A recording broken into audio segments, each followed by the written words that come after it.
Hari ni Steven ada satu berita baik. Steven rasa happy, lepas tu rasa excited sebab hari ni Steven nak ambil kunci untuk workshop keempat. Nanti owner dengan tenant lama dia akan pass kunci kepada Steven. Cuba try teka tengok sini lokasi dekat mana yang branch keempat. Sekarang barang tenant lama masih dekat sini.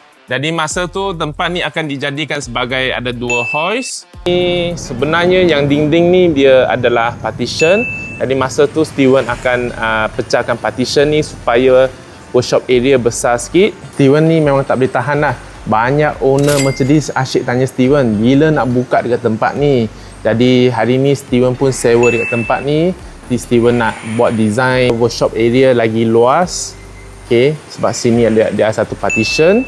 Jadi sini dalam ni dia akan jadi working bay lah. Working bay atas tu customer waiting room. Jadi sini adalah tempat untuk waiting room. Jadi untuk waiting room ni Steven akan redesign semua.